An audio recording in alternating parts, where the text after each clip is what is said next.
Hey everybody and welcome back to our channel. In today's video, we are going to learn how to hide hotspot icon in the status bar of our Android device. So if you're also looking out for the tutorial, this video will exactly guide you through the steps. So let's go over and get started. Start by going to your device's settings. For that, open it up. And once you go to your settings, you can look out for display settings available and tap on it.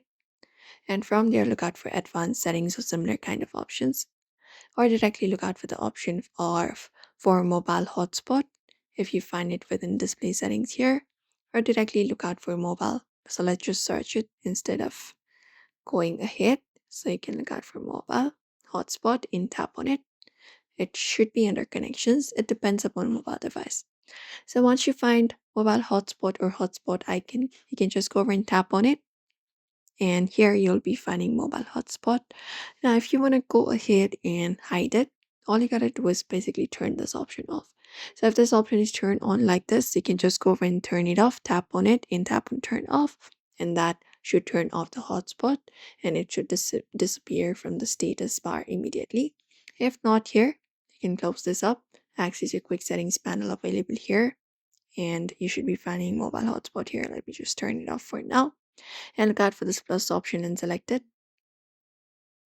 And what you need to do is go to the mobile hotspot section, and you can just go over, hold it up and remove it here and place it here and tap on done. And once you tap on done, you'll be finding the mobile hotspot being removed. If you want to get it back, just tap on plus option once again and just go over and bring the mobile hotspot once again back to your main home screen. And that is it. And tap on done. So that is it, everybody. If you'd like to go ahead and hide the hotspot icon in the status bar on your Android, this is the method you can follow up. So do not forget to give this video a like and also subscribe for more tips and tutorials.